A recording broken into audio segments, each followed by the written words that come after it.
Allah uşaq öldürür yoxsa öldürmür? Kəhf surəsinin 80-ci ayətini qoyuram ekrana. Kəhf surəsinin 80-ci ayət. Yazılır ki burada, oğlan uşağına gəldikdə onun ata-anası mömin idilər. Biz uşağın böyüyəndə onların azğınlığa və küfrə sürüklənməsindən qorxduq. Qorxduğuna görə də öldürür. Qorxduğuna görə də öldürür.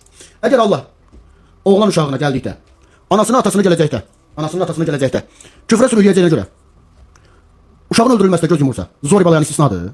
Yəni anasının atasının küfrə sürüklənməsi daha özəl bir məsələdir, daha xüsusi önəm daşıyan bir məsələdir. Amma Zori Balayanın böyük Xocalıda bir fəlakət törətməsinə, genosid törətməsinə heç bir qarşılıq tədbiri yoxdur, cavab tədbiri yoxdur. Anasını atasını yoldan çıxardacağına, dindən çıxardacağına görə oğlan uşağını öldürmək olar, amma Zori Balayanı öldürmək olmaz. Ki, o gəlib Xocalıda qətliamı törədəydi, o vəhşəti, o genosidi törədəydi. Bu da ədalət anlayışı. Hər kəsə salamlar. Bugünkü podkastimizdə çox həssas, həm fəlsəfi, həm də milli olaraq qanayan yaramız olan bir mövzuya toxunacağıq.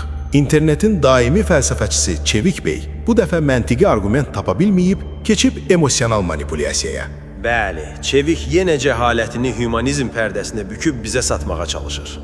Adam fəlsəfədə uduzduğunu görəndə cəmiyyətin ən yaralı nöqtəsindən, Xocalı faciəsindən, o qətliamın səbəbkarlarından biri olan Zori Balayandan yapışıb. Və bunu Kəhf surəsindəki Xızır qissəsi ilə əlaqələndirib Allahın ədalətini sorğulayır. Bu fəlsəfə deyil, ən ucuz duyğu istismarıdır.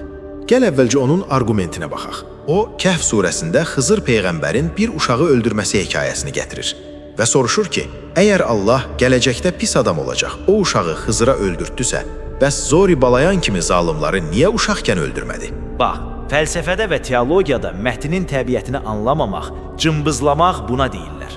Çevik Xızırın o fəaliyyətini elə bilir ki, Allahın gündəlik standart işləmə mexanizmidir. Amma İslam kəlamında bu tam fərqlidir. O hekayədə Musa Peyğəmbər şəriəti, yəni bizim bildiyimiz zahiri qanunları, səbəb-nəticəni təmsil edir. Xızır isə həqiqəti, təriqəti, yəni pərdə arxası ilahi ssenarini, qədəri, hətta qanunları təmsil edən Musanın özü belə o uşağın öldürülməsinə sərt etiraz edir. Çünki zahiri qanunlara görə bu yanlışdır. Yəni bu hekayə bizə hər təhlükəli adamı uşaqkən öldürməyi və ya Allahın həmişə belə edəcəyini vəd etmir. Qətiyyən. Bu hekayənin yeganə məqsədi insana bir dəfəyə məxsus o kosmik pərdəni aralamaqdır. Göstərməkdir ki, sənin o məhdud bəşəri ağlınla şər gördüyün bəzi hadisələrin arxasında sənin bilmədiyin nəhəng bir xeyir ssenarisi ola bilər.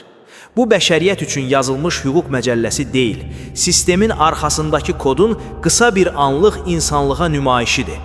Amma yenə də sual yaranır axı, niyə doğrudan da Zori Balayan, Hitler, Stalin kimiləri elə uşaqkən o cinayətləri törətmədən öncə yox edilmədi? Bax, Çevikin fəlsəfi iflası məhz buradadır. O, cinayətdən öncə cəza kimi absurd bir məntiq təklif edir. Əgər Allah yer üzünə gələcək bütün potensial qatilləri, zalimları cinayət törətmədən öncə yox etsəydi, bəs kainatın yaradılış məqsədi olan azad iradə və imtahan hara getdi? Biz onda insan yox, proqramlaşdırılmış zavod robotları olardıq da. Doğrudan da, axı kimsə hələ cinayət etməyibsə, ona sən gələcəkdə pis adam olacaqsan deyib cəza vermək elə ən böyük ədalətsizliyin özüdür. Ay sağ ol. Ən böyük zülm elə o olardı. Zori Balayan və onun kimilərə o qətliamları törətmək üçün potensial gücün və iradənin verilməsi Allahdan razı olması demək deyil. Bu bizim həqiqi, sərt və real bir imtahan məkanında olduğumuzun ən böyük sübutudur. Onların azad iradəsi var idi və onlar mütləq şərri seçdilər. Bəs Xocalıda qətlə yetirilən o günahsız insanlar, körpələr, ateist baxışına görə onlar sadəcə yox oldular. Zori Balayan isə yaşlandı və sanki qazandı. Bu ədalətsiz görünmürmü? Ateist argumentinin çöktüyü ən dərin nöqtə elə ölümün tərifidir.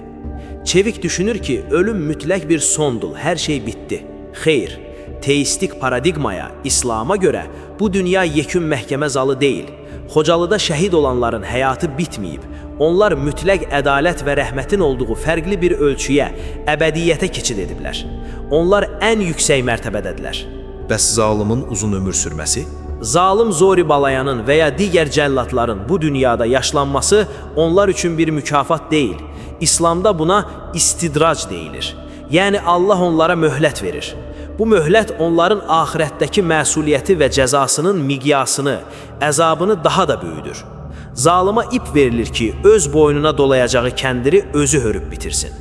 Əgər sən ədalət tərəzzisini ancaq 60-70 illik dünyəvi ömürlə, qısa bir filmin ilk 10 dəqiqəsi ilə ölçsən, bəli, sistem sənə ədalətsiz görünər. Amma o tərəzinin digər gözündə sonsuzluq var. Çox dərin və mükəmməl izahdır. Deməli, Çevik sadəcə ölümün son olduğuna inandığı üçün onun tərəzisi səhv işləyir. Amma əslində Zori Balayan kimilərə verilən ömür mükafat deyil, ağırlaşdırılmış cəzaya hazırlıqdır. Tamamilə elədir. İmtahanın mənası məhz azad iradə ilə seçimlər etməkdir.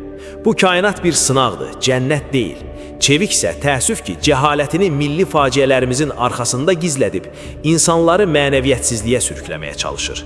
Həqiqi ədalət tərəzzisi qurulanda heç bir zərrə qədər şər cavabsız qalmayacaq. Bizi dinləyən hər kəsə təşəkkür edirik. Xocalı şəhidlərimizi və bütün şəhidlərimizi dərin hörmət və rəhmətlə anırıq. Həqiqətin və mütləq ədalətin yolundan ayrılmayın. Görüşənədək.